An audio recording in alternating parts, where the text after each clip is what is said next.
Assalamualaikum warahmatullahi wabarakatuh. Bismillahirrahmanirrahim. Alhamdulillahilladzi hadana li hadza wa ma kunna linahtadiya laula an hadanallah. Alhamdulillahilladzi jama'ana li hadza wa ma kunna linajtami'a laula an jama'anallah. Asyhadu an la ilaha illallah wa asyhadu anna sayyidana Muhammadan abduhu wa rasuluh. Allahumma shalli wa sallim ala sayyidina Muhammad wa ala alihi wa ashabi ajmain. Amma ba'du. Hadirin jamaah salat subuh rahimakumullah. Alhamdulillah, puji dan syukur kita panjatkan kehadirat Allah Subhanahu wa taala atas karunia nikmatnya. Kita telah melaksanakan salah satu perintahnya, yaitu salat subuh dengan berjamaah. Mudah-mudahan segala amal ibadah yang kita laksanakan senantiasa diterima oleh Allah Subhanahu wa taala. Amin ya rabbal alamin. Salawat dan salam semoga tetap tercurah atas Nabi kita, Nabi besar Muhammad sallallahu alaihi wasallam. Hadirin kaum muslimin rahimakumullah. Tema kita pada kajian subuh pagi hari ini yaitu membaca buku Awwalu Marrah At-Tadabburul Quran. Pertama kalinya mentadabburi atau merenungi Al-Quran.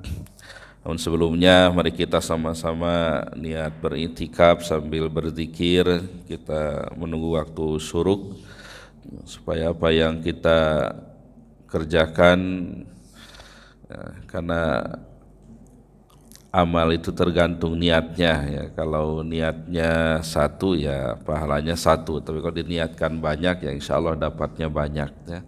Menuntut ilmu, kita intikaf ya, berzikir ya. Baik, saya lupa ingat ini sampai di mananya. Ada yang ingat nggak ini jamaah? Oh, kalau saya aja udah lupa apalagi jamaahnya ya. Yang jelas masih Al-Baqarah di fawaid wa lataif hawla surah. Jadi makna-makna atau pelajaran yang bisa diambil dari surah Al-Baqarah. Kita coba mengulang sedikit saja yang poin 5-nya di halaman 33 paling bawah. Kalau tidak salah ini sudah, tapi kita coba sedikit baca kembali. Faddalallahul insana bil ilmi. Allah memberi karunia ya, memberi keunggulan kepada manusia itu dengan ilmu.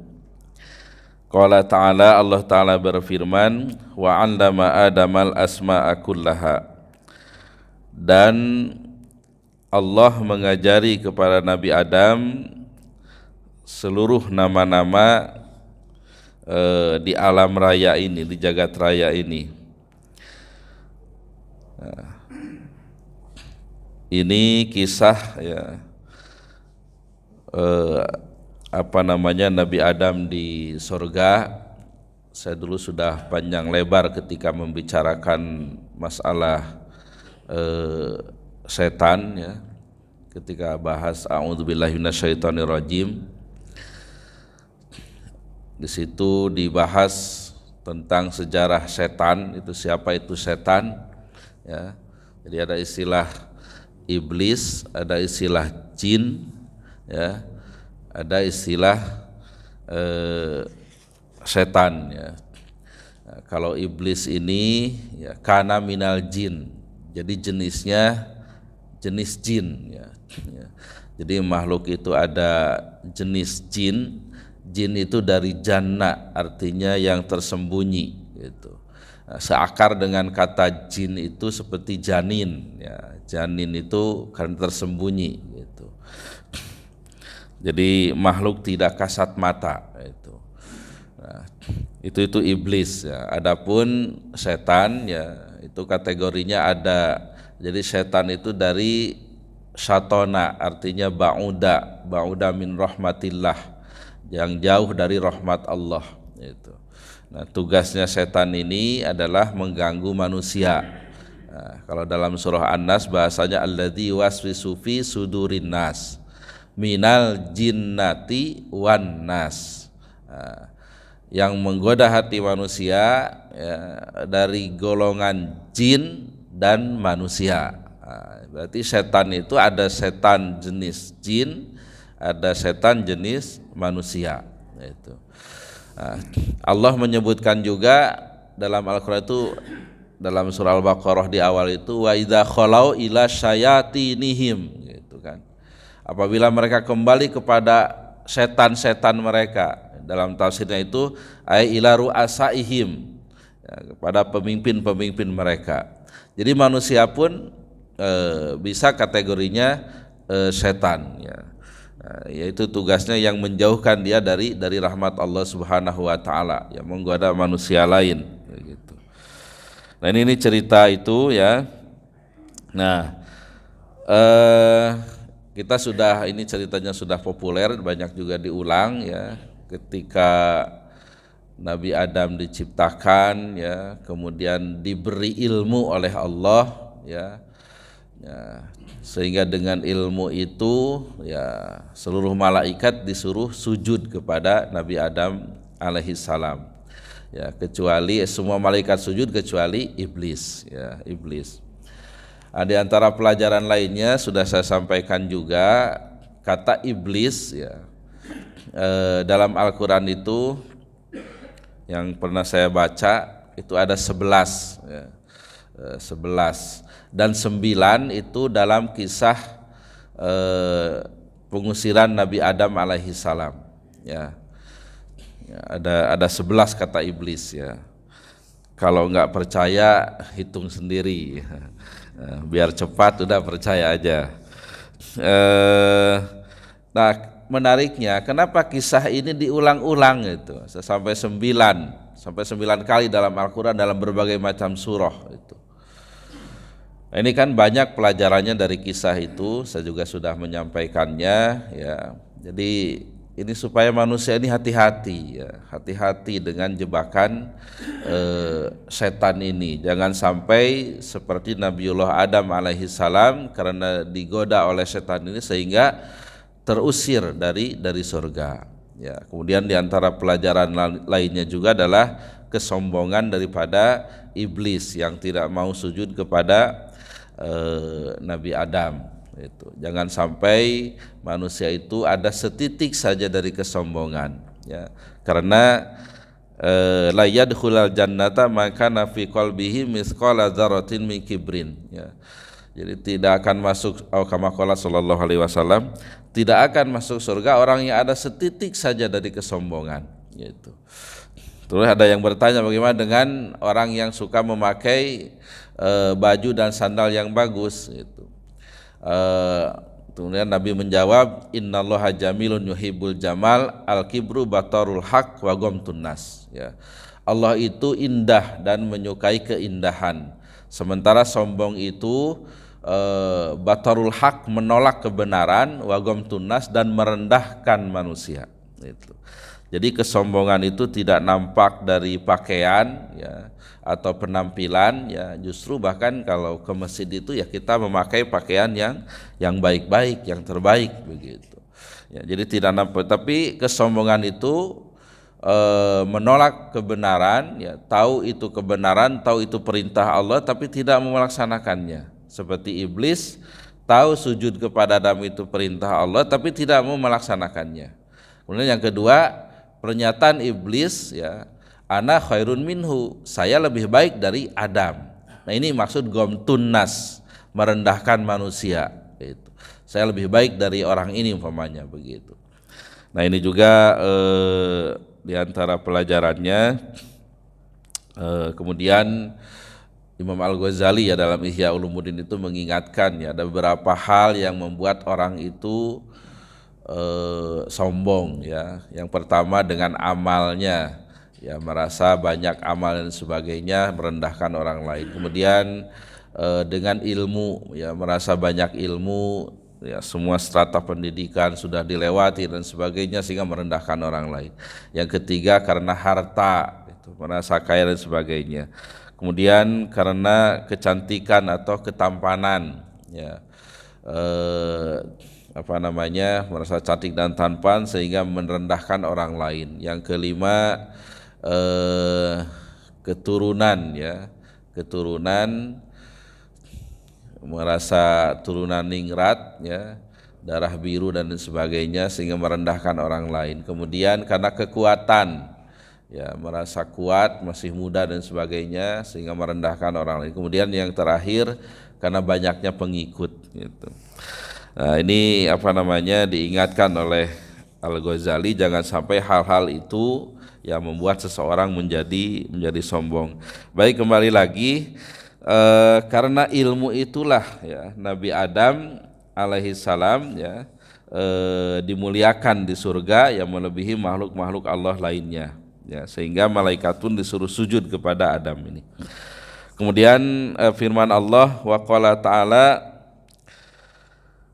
khalaqal insan, Allah menciptakan manusia, 'allamahul bayan, mengajarinya al-bayan, penjelasan. Nah, ini sedikit saja renungan ya, ini surah Ar-Rahman ya. Ar-Rahman 'allamal Qur'an, khalaqal insan, 'allamahul bayan ya. Ya, ini kalau belajar ilmu balaghah ya, dalam bab badi ya, ini keindahan Al-Qur'an seperti itu ya. Saya lupa istilahnya itu, apakah insijam atau apa. Jadi ada kesesuaian di akhir-akhir kata itu ya. Seperti wadduha wal laili idza saja ma waddaka rabbuka wa ma qala itu kan. Nah, ini Ar-Rahman 'allamal Qur'an, khalaqal insan, 'allamahul bayan gitu. Ya, yang mungkin sering baca Quran ya, punya zauk itu perasaan bahasa itu, merasakan ya keindahan Al-Qur'an itu. Nah, ada yang menggali ya, itu kan berurutan ya, 'allamal Qur'an. Kenapa tidak khalaqal insan dulu baru 'allamal Qur'an itu? Ya. Jadi di antara kasih sayang Allah yang pertama ya, yang paling besar itu Al-Qur'an itu gitu. Jadi penciptaan atau diturunkannya Al-Qur'an itu ya lebih lebih besar daripada penciptaan manusia gitu. Karena Al-Qur'an ini merupakan karunia ya, karunia bagi manusia, panduan hidup begitu. Ya, panduan hidup ya. Merupakan bentuk kasih sayang Allah yang paling besar. Ya, kemudian khalaqal insan, menciptakan manusia, 'allamahul bayan, mengajari al-bayan ya. Al-bayan itu penjelasan ya, menjelaskan. Nah, di sini kenapa ada al-bayan gitu kan, dispesialkan. Nah, dalam sebuah hadis itu disebutkan inna fil bayani lasihron ya, kama qala sallallahu alaihi wasallam, sesungguhnya dalam al-bayan itu ada sihir, itu bahasanya gitu. Jadi maksudnya begini, manusia itu diberi karunia ya, dengan penjelasannya gitu, atau dengan bayan itu bisa juga dengan tulisannya, membuat orang itu terpesona gitu, seakan-akan tersihir gitu ya. Ada ulama-ulama besar yang dengan ceramahnya berapi-api dan sebagainya gitu kan. Atau orang yang menulis novel umpamanya, terus orang itu sampai nangis dan sebagainya begitu. Itu tuh al-bayan ya, al-bayan. Nah, ini merupakan karunia dari Allah Subhanahu wa taala. Nah, al-bayan ini yang merupakan salah satu bentuk ilmu karunia dari Allah Subhanahu wa taala. Nah, orang yang bisa seperti itu yaitu itu tinggi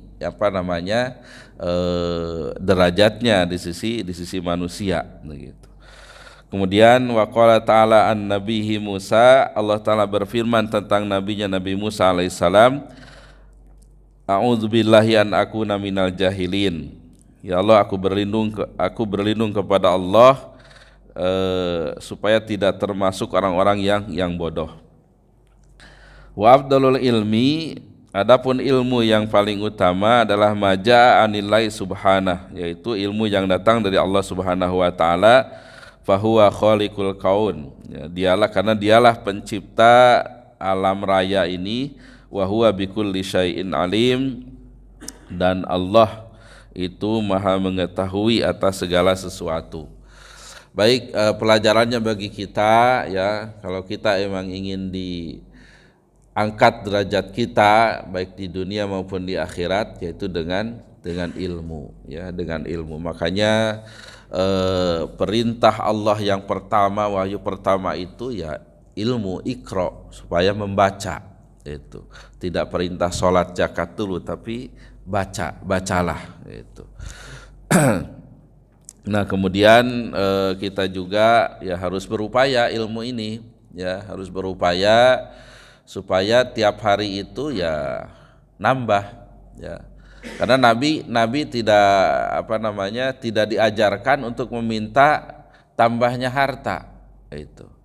Nabi disuruh waqur rabbi zidni ilma. Katakanlah ya Tuhanku, tambahkanlah untuk itu ilmu gitu. Itu yang diajarkan oleh Allah kepada nabinya, supaya ditambahkan ilmu itu. Nah, makanya kalau kita merenungkan doa selamat itu ya, kalau rizki itu apa mintanya? Wa barokatan fir rizki ya. Tapi kalau ilmu wa ziyadatan fil ilmi gitu. Ya, tidak kita tidak minta tambah harta, tapi itu kebarokahan gitu. Allahumma inna nas'aluka salamatan fid din wa afiatan fil jasad wa ziyadatan fil ilmi wa barakatan fil rizki. Ya, kita minta kepada Allah rezeki itu yang barokah ya. Jadi berkah itu ya ziyadatul khair, tambahnya kebaikan. Ya, kalau bahasa Sunda itu ada istilah saeutik mahi loba nyesa rezeki itu. Jadi sedikit cukup, banyak sisa gitu, ada sisanya. Nah, rezeki yang didapat itu jadi kebaikan gitu. Makanan ya tidak jadi penyakit, makanan tidak membuat malas beribadah gitu kan, dan sebagainya gitu. Nah, tapi rezeki itu jadi kebaikan ya, makan jadi untuk ibadah dan sebagainya gitu. Baik, nah ini juga bagi kita ya PR ya, berapapun usia kita ya tetap kita ini harus mencari ilmu ya, karena mencari ilmu itu kewajiban ya, thalabul ilmi faridatun ala kulli muslimin wa muslimatin ya, kewajiban itu ya dilaksanakan dapat pahala, ya ditinggalkan dosa gitu. Jadi kita upayakan ya setiap hari atau minimal ya 1 minggu sekali atau seminggu 2 kali gitu ya, kita tambah ilmu kita dengan mengikuti kajian, dengan membaca buku ya, atau mungkin dengar ceramah-ceramah di YouTube dan sebagainya gitu. Makanya di antara filosofi kenapa ada khutbah Jumat itu ya, di antara filosofinya itu karena pentingnya ilmu gitu, karena pentingnya ilmu, sehingga khutbah itu maqam raka'ataini minas shalah gitu. Kedudukannya menduduki 2 rakaat salat, kan duhur itu 4 ya. Dan 2 rakaat itu ya itu diganti dengan khutbah itu gitu. Nah, 2 rakaat lagi baru salatnya. Jadi penting kita terus meningkatkan kapasitas keilmuan kita ya. Taib. Kemudian poin 6-nya, taubatul abdi mahfufatun bi taubataini minallah. Taubatnya seorang hamba ya mahfufatun itu dihiasi dengan 2 taubat dari Allah ya, dengan 2 taubat dari Allah. Taubatut taufik, yang pertama taubatut taufik ya. Fatalaqa Adamu mir rabbihi kalimatin. Kemudian Adam menerima beberapa kalimat ya, diajarkan taubat dari Tuhannya ya. Yaitu Rabbana zalamna anfusana wa illam taghfir lana wa tarhamna lanakunanna minal khasirin. Nah, maksud taubatut taufik di sini adalah itu sebagaimana dulu ya ada hidayatut taufik ya, hidayatut taufik. kesesuaian antara kehendak Allah dengan kehendak hamba dengan kehendak Allah gitu. Masih ingat nggak di Al-Fatihah itu hidayah ada berapa itu? Ada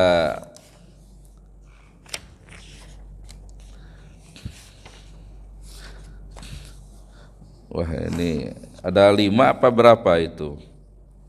Nah, kalau ada ujian kayaknya rosib semua ini. Ya. Jadi ada kalau di sini ada irsyad, ada at-taufik, ada tasbit ya di Al-Fatihah itu di halaman berapa itu? 24 ya. Ya. Tapi sebelumnya ada hidayatul wijdan, ada hidayatul hawas, ada hidayatul akli. Nah, kemudian tambah hidayatul irsyad, hidayatul taufik dan tasbit. Kayaknya pada bengong ini kayaknya apa gitu ya. Jadi petunjuk dari Allah itu yang pertama ya wijdan. Wijdan itu insting ya, insting itu ya seperti katakanlah binatang ya, disakiti ya dia melawan begitu. Atau insting itu kalau manusia bayi dia lapar nangis gitu. Itu contohnya. Kemudian ada hidayatul hawas. Hidayatul hawas ini panca indera gitu. Allah memberikan petunjuk melalui panca indera ya, dengan perasaan, dengan penciuman, dengan penglihatan. Namun terkadang ya indera ini tidak sesuai dengan kenyataannya ya. Seperti katakanlah ketika kita memasukkan pensil ke dalam gelas yang ada air putihnya itu kan kayak bengkok begitu ya. Nah nanti ada dilengkapi dengan hidayatul akli, hidayah akal gitu. Nah mengenai yang 3 ini manusia dan binatang itu sama ya, termasuk akli ya, binatang pun diberi tapi porsinya tidak sebanyak manusia gitu ya. Makanya kayak monyet itu kan bisa diajari ya, naik sepeda atau apa kan bisa gitu. Itu ada, tapi aklinya tidak seperti manusia. Nah, makanya volume otaknya ya yang beda itu manusia dengan monyet itu. Manusia lebih besar volumenya daripada monyet ya. Kemudian manusia lebihnya diberi irsyad ya. Irsyad itu petunjuk ya, petunjuk agama Al-Qur'an. Nah, kemudian at-taufik ini wafaqo dari kesesuaian antara keinginan manusia dan keinginan Allah. Nah, disinilah adanya manusia diberi kewenangan memilih gitu, memilih hidayah itu. Ya, memilih hidayah gitu, mau milih. Makanya dalam surah wahadainahun najdain itu ya, Allah memberikan hidayah petunjuk kepada manusia itu 2 jalan gitu. Fa'alhamaha fujuraha wa taqwaha. Ya, Allah memberikan ilham itu fujur dan takwa. Ya, keburukan dan takwa begitu. Nah, tinggal manusia memilih gitu. Itu tuh taufik itu. Ya, itu taufik ya. Jadi semua manusia punya hak untuk memilih begitu ya. Nah tadi masalah irsyad itu, nah jangan sampai begini, ada orang nggak sholat umpamanya, alasannya apa? Belum diberi hidayah katanya gitu. Sekali kayak orang alim kali ya sholat. Hidayah apa dulu begitu. Ketika orang itu sudah tahu bahwa sholat ya bagi umat Islam itu wajib, itu sudah sampai hidayah itu hidayah irsyad. Cuma dalam hal taufik ya, at-taufik, dia tidak memilih pilihan dia itu tidak sesuai dengan yang dikehendaki oleh Allah begitu. Dalam hidayah itu taufiknya itu seperti itu ya. Manusia mau menerima atau tidak itu terserah gitu, dan manusia mempertanggungjawabkan dengan pilihannya. Nah, kalau yang keenam hidayatut tasbit. Sabat itu artinya kokoh, kuat gitu. Nah, seperti yang kita minta dalam surah Al-Fatihah itu, ihdinas siratal mustaqim. Ya Allah, beri kami petunjuk jalan yang lurus gitu. Nah, kita ini kan sholat sudah mau, puasa sudah mau, kita sudah dapat hidayah gitu. Hidayatul irsyad sudah, taufik sudah. Kita minta hidayah ini tetap kokoh dalam jiwa kita. Itu yang kita minta dalam ihdinas siratal mustaqim. Bukan kita masih sesat gitu. Nah, itu maksudnya kenapa makna hidayah itu sampai dirinci itu seperti itu. Jadi jangan salah pemahaman. Nah, yang saya pahami dari taubatut taufik ini ya, itu pilihan manusia gitu. Mau taubat atau tidak gitu. Nah, Nabi Adam itu mau nggak mengamalkan yang diberikan kalimat dari Allah Subhanahu wa taala gitu. Nah, Nabi Adam mau ya, Rabbana dzalamna anfusana wa illam taghfir lana wa tarhamna lanakunanna minal khasirin. Nah, ketika at-taufiknya mau, maka akan dapat summa qabulut taubah. Kemudian penerimaan daripada taubat gitu. Ya, ini juga senjata manusia ya, senjata manusia untuk melawan godaan, melawan setan ya. Ya, yang pertama memang dengan keimanan dan ilmu, dan yang ketiga senjatanya taubat kita ini. Ya, walaupun kita terjerumus dengan godaan setan, Allah memberi karunia kita bisa taubat begitu, bisa taubat. Nah, makanya di sini disebutkan wa hadza fil Qur'ani katsirun, dan ini dalam Al-Qur'an banyak. Wa hadza min si'ati rahmatillah bi ibadihi, dan inilah bentuk luasnya kasih sayang Allah kepada hambanya. Wa huwa arhamur rahimin, dan Allah lah zat yang maha pengasih.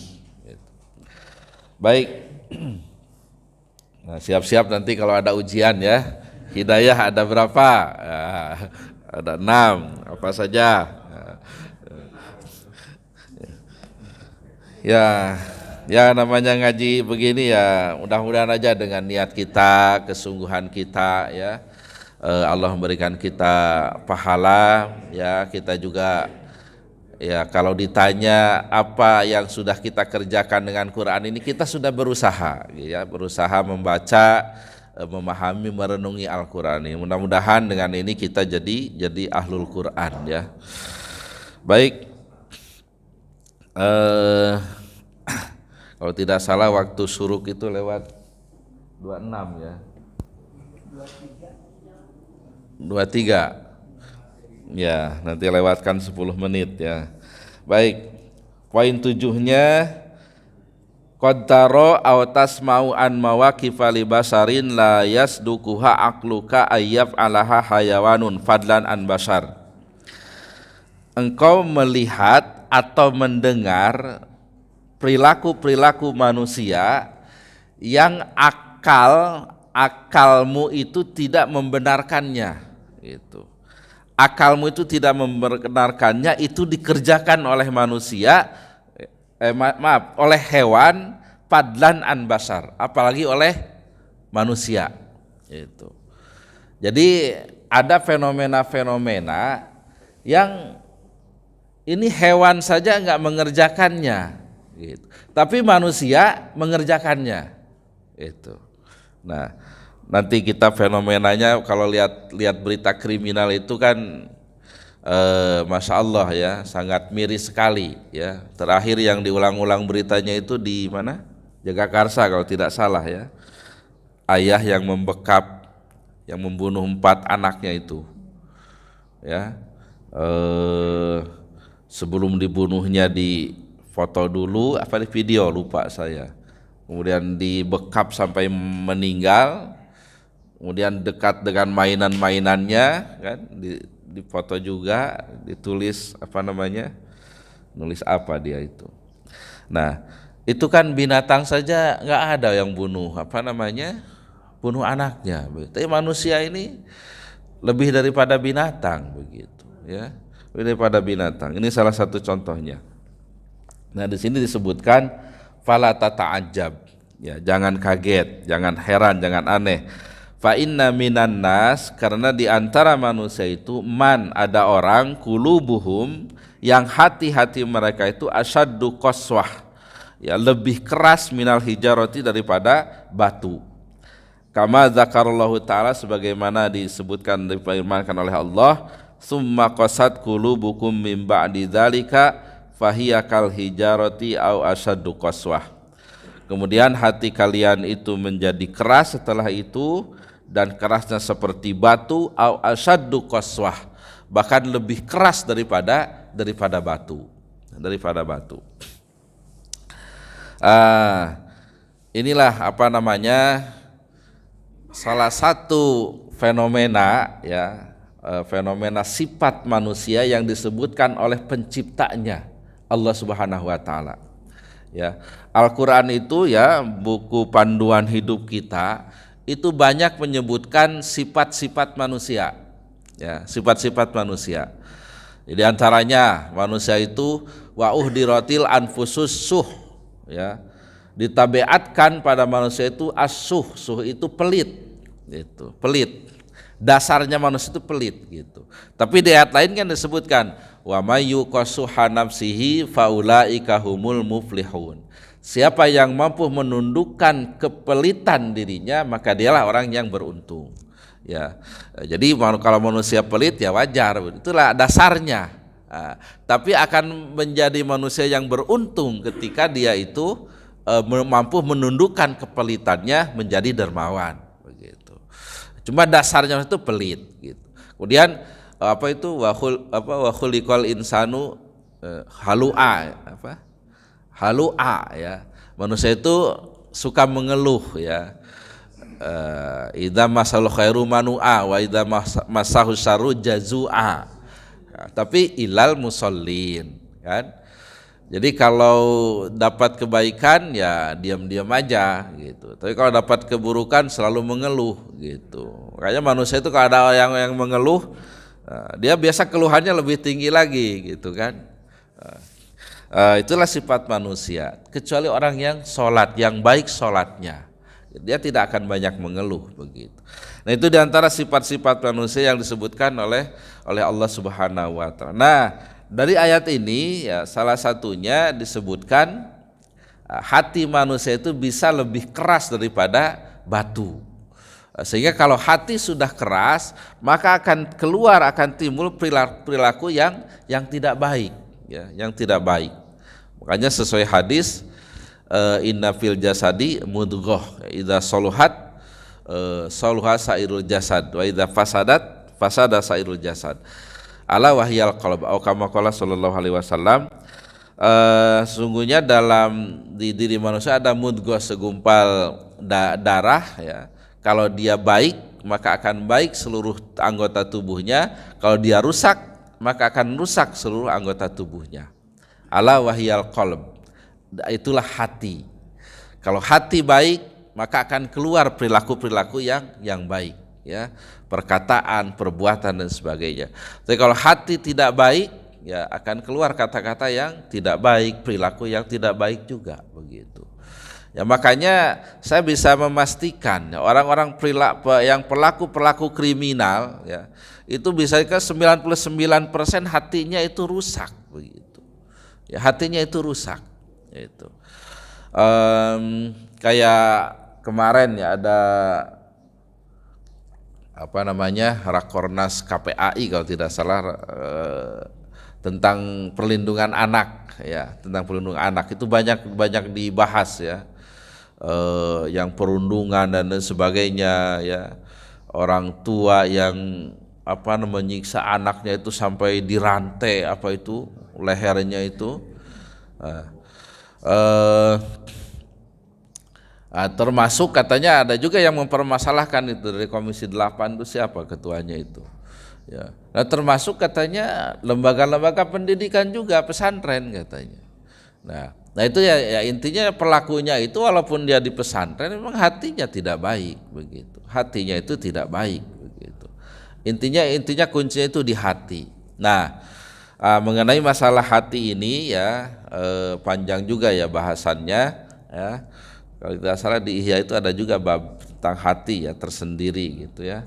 Ya cuma intinya ya, hati itu akan menjadi keras ya, salah satunya dengan perbuatan maksiat yang tidak ditaubati ya.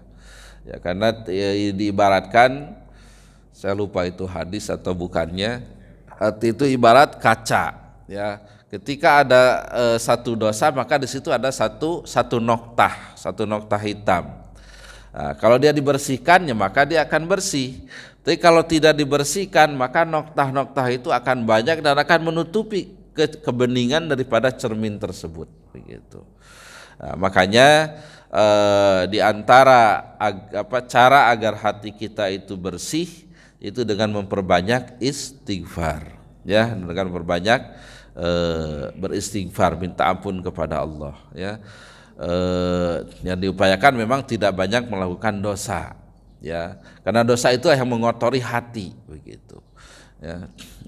Makanya kalau kita nanya ya perilaku kriminal itu ya, dipastikan itu sholat itu kalaupun enggak sama sekali paling tidak jarang atau bolong-bolong begitu ya. Itulah maksiat kepada Allah Subhanahu wa taala yang mengotori hatinya ya, mengotori hatinya. Sementara dia tidak dibarengi dengan taubat gitu. Jadi dengan istighfar ya. Kemudian ada juga hadis lain, likulli syai'in siqalul ya, wa siqalul qalbi dzikrullah. Segala sesuatu itu ada pembersihnya, dan pembersih hati adalah dzikrullah, ingat kepada Allah Subhanahu wa taala ya.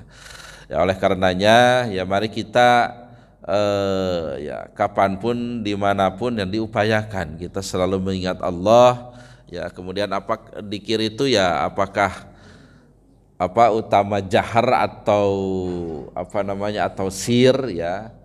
Ya ketika memang kondisinya ya lihat kondisi gitu, lihat kondisi ya. Memang kalau lagi sendiri kemudian tidak ada yang terganggu ya memang ya dengan melafalkan itu ya lebih baik, dengan terdengar oleh telinga itu ya lebih baik begitu. Tapi kalau lagi banyak orang dan sebagainya dan akan mengganggu, kalau dzikir keras-keras ya dengan sir ya, kemudian ya istighfar juga sama, kita harus memperbanyak istighfar. Banyak sekali ya keutamaan istighfar ini ya. Kalau dalam surah Nuh itu ya, faqultu astaghfiru rabbakum innahu kana ghaffara yursilis sama alaikum midrara wa yumdidkum bi amwali wa banin ya. Allah akan menurun, kalau beristighfarlah ya maka Allah akan menurunkan hujan yang deras ya. Wa yumdidkum bi amwali wa banin itu akan memperbanyak harta ya, anak-anak ya. Dijadikannya jannat itu kebun-kebun dan sebagainya ya. Jadi banyak karunia dari Allah Subhanahu wa taala bagi orang yang melazimkan beristighfar ya, melazimkan beristighfar. Ya ini dicontohkan oleh Nabi sallallahu alaihi wasallam. Beliau beristighfar minimal 70 sampai 100 kali setiap hari ya. Ya ini juga penting kita milih waktu kapan ya. Memang yang paling utama itu ketika waktu sahur ya, karena itu tanda orang yang bertakwa. Kemudian kalau Ibnu Taimiyah itu menulis ya, kalau saya ada masalah yang tidak saya bisa pecahkan, saya minta ampun beristighfar itu kurang lebih 1000 kali. Ya, dan ketika telah selesai maka Allah pun menurunkan jawabannya, gitu, menurunkan pertolongannya kepada saya. Itu. Kemudian ada juga cerita yang mungkin diulang-ulang ya, pernah cerita juga di sini, kisahnya Imam Ahmad bin Hambal ya, yang pergi ke mana? Ke Basrah dari Kufah ya. Saya sudah ceritanya itu ya, kita ulang lagi. Saya ini sudah usia tua. Saya kok ingin pergi ke Basrah, padahal tidak ada orang yang ngundang, tidak ada janjian katanya. Dia juga nggak tahu tuh, pokoknya ingin aja ke Basrah katanya. Akhirnya pergi ke Basrah, nyampe itu sholat isya katanya kan, sholat isya, kemudian ikut berjamaah isya, kemudian ya karena musafir kan dia tiduran di masjid gitu. merebotnya datang gitu. Ngapain syekh gitu? Syekh itu kalau di bahasa Arab itu bisa artinya itu orang tua, bisa juga artinya itu orang yang berilmu atau orang yang terhormat, itu dipanggil syekh juga. Ya, kalau di Saudi ya manggil hakim itu fadilatus syekh gitu. Nah, itu tuh orang yang terhormat karena menghormati ya. Kalau orang alim juga dipanggilnya juga syekh, tapi ada juga syekh itu artinya kakek-kakek gitu. Nah, maksud merebot ini, wahai kakek-kakek ngapain gitu. Kata Imam Ahmad, saya ini kan musafir, mau ikut tidur di sini. Nggak boleh katanya gitu. Nggak boleh. Sampai didorong Imam Ahmad itu sampai keluar ke teras masjid gitu kan. Nah, tidur-tiduran lagi. Ya saya musafir kata, datang lagi merebotnya gitu kan, sampai diseret keluar masjid gitu. Ternyata di samping masjid itu ada tukang pembuat roti itu ya, jualan roti, buat roti. Memang di Arab itu biasanya ya masjid itu tukang roti itu dekat dengan masjid ya. Kalau fenomena di Sudan itu setelah subuh itu antri untuk beli roti ya. Ada dilihat oleh tukang roti, diajak, udah kesini saja, walaupun rumah saya kecil tapi bisa lah untuk nginap gitu. Nah, akhirnya ngobrol lah Imam Ahmad itu dengan tukang roti tadi ya. Nah, yang uniknya tukang roti ini kalau dia ditanya dia jawab. Kalau dia diam sambil bekerja selalu baca istighfar, astagfirullahaladzim, astagfirullahaladzim wa atubu ilaih, terus saja istighfar gitu. Ini kan menarik begitu. Kalau ditanya jawab, kalau tidak ya terus istighfar gitu. Terus ditanya oleh Imam, udah berapa lama kamu mengerjakan ini? Ya sejak saya jadi tukang roti. Berapa tahun ya? Kurang lebih 30 tahun gitu. Kemudian apa yang Allah berikan kepada engkau dengan pekerjaan ini gitu. Kata tukang roti tadi, Allah memberikan semua yang aku minta kecuali satu, kata saya ingin ketemu dengan Imam Ahmad bin Hambal katanya gitu. Akhirnya ya sampai baca takbir begitu, Allahu Akbar ya. Istighfarmu itu telah menarik aku untuk datang ke Basrah ini ya. Istighfarmu itu membuat aku itu diusir dari masjid, diusir dari beranda masjid begitu. Istighfarmu itu. Akulah Imam Ahmad bin Hambal begitu. Karena Imam Ahmad bin Hambal ini kan ulama hadis ya, hafal mungkin jutaan hadis begitu. Tulisannya sudah dikenal tapi orangnya tidak dikenal, tidak seperti sekarang gitu. Sehingga si tukang roti pun tadi tidak tahu kalau itu Imam Ahmad bin Hambal begitu. Nah, inilah sedikit ya tentang istighfar ya. Mudah-mudahan dengan kita banyak istighfar ini ya Allah mengabulkan apa yang kita cita-citakan. Kan itulah janji Allahnya seperti itu ya. Perbanyak kita istighfar, dan mudah-mudahan istighfar ini juga membuat hati kita ini salim ya, selamat, tidak keras ya, hati kita ini lunak begitu ya, sehingga tidak melakukan hal-hal yang dilarang atau apalagi yang di luar nalar manusia begitu. Baik, sudah lewat berapa ini? Lewat 30 ya. Barangkali mungkin ada yang mau menambahkan atau mungkin ada salah perlu diluruskan atau mungkin ada pertanyaan, silakan. Oh iya. Waalaikumsalam warahmatullahi wabarakatuh. Ini yang dikaji mengenai ilmu peningkatan derajat seseorang. Itu kan dalam organisasi kemakmuran masjid, kecenderungan saya perhatiin kok mentalnya mental cowok ya, atau maklar spiritual, mengundang penceramah tetapi dia tidak hadir dalam majelis taklim itu gitu. Jadi di sini mental ini apakah memang tidak ada hidayah yang masuk ke dalam dirinya, atau memang eh, merasa diri lebih tahu dari penceramahnya, atau bisa dibilang tadi disinggung sebagai orang yang sombong, tidak mau hadir dalam majelis taklim, atau merasa dirinya sudah lebih tahu dari para penceramah yang dihadirkan. Menurut Ustaz gimana? Ya. Jadi pelajaran teori tentang kesombongan dan sebagainya itu bukan untuk menilai orang. Itu kembali untuk kepada diri kita. Ya, untuk kembali kepada diri kita. Ya, supaya kita tidak sombong, tidak angkuh. Bukan untuk menilai orang. Karena hati orang itu siapa tahu kita. Nah, yang kita diperintahkan kepada orang adalah husnuzon, ya, husnuzon.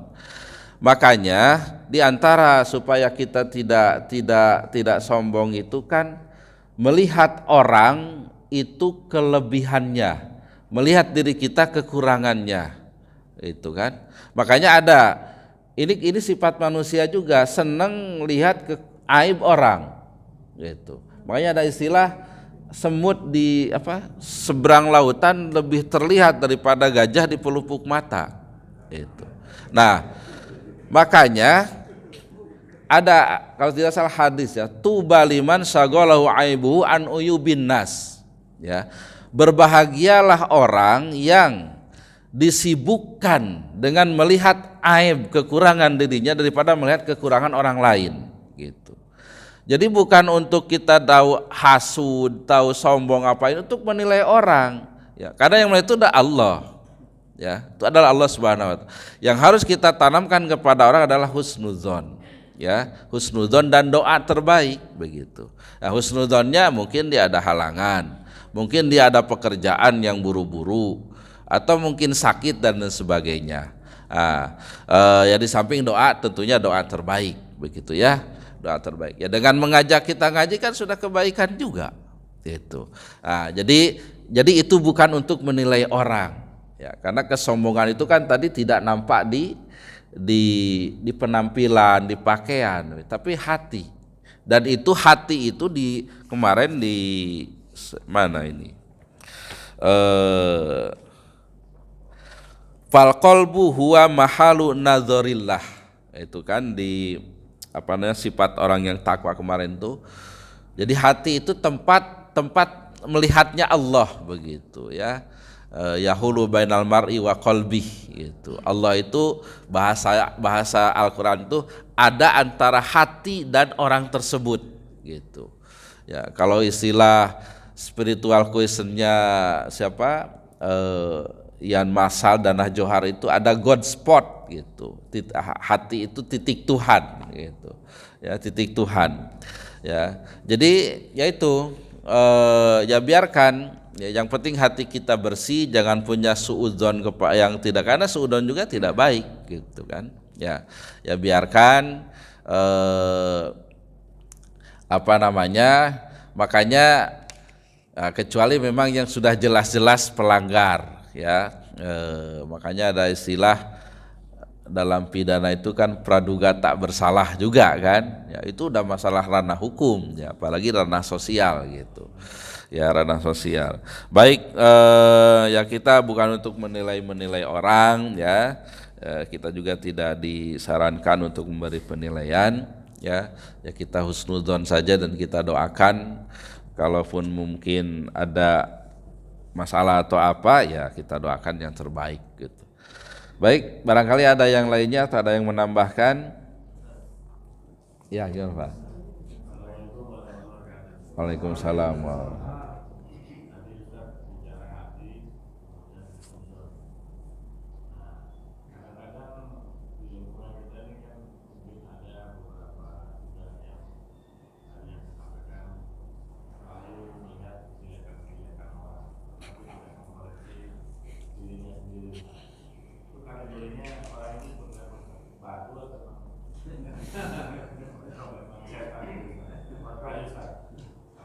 Ya,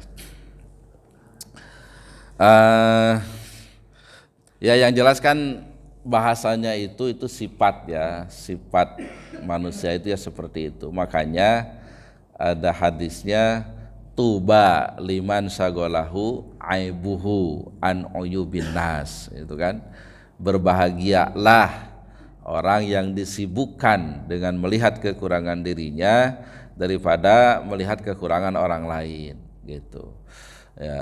Ya itu memang dasar-dasar manusia ya, dasar manusia. Tapi ketika mau merubah, artinya tidak melihat orang lain, ya udah, saya ini masih banyak kekurangan sebagainya, ya itulah yang berbahagia ya. Berarti kalau bahasa situnya, kalau masih melihat aib-aib orang, ya berarti belum ingin bahagia begitu. Itu aja lah bahasanya seperti itu. Karena yang menilai, lagi-lagi saya salah nanti kalau menilai itu ya. Justru malah nilai juga yang tidak baik, itu hak prerogatif Allah ya. Tidak juga ya, tidak juga ya, ya artinya ketika ada sebuah ketidakbaikan ya, itu kan ada potensi membentuk hati yang keras gitu. Ada ketidakbaikan itu membentuk itu kebeningan hati itu. Makanya segera ketika melaksanakan sesuatu yang tidak baik, beristighfar ya, supaya hati itu bersih begitu. Baik, saya kira cukup ya, sudah lewat 10 menitan, mudah-mudahan ada manfaatnya. Terakhir kita berdoa kepada Allah Subhanahu wa taala.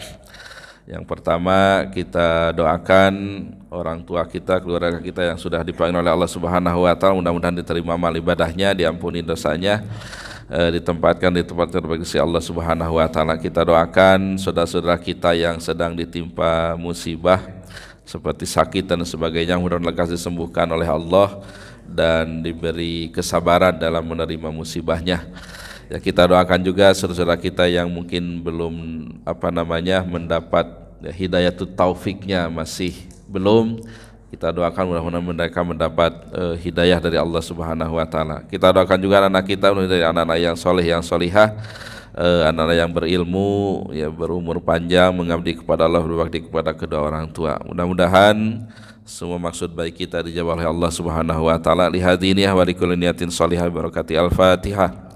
A'udzubillahi minasyaitonir rajim. Bismillahirrahmanirrahim. Alhamdulillahirabbil alamin. Arrahmanirrahim. Maliki yaumiddin.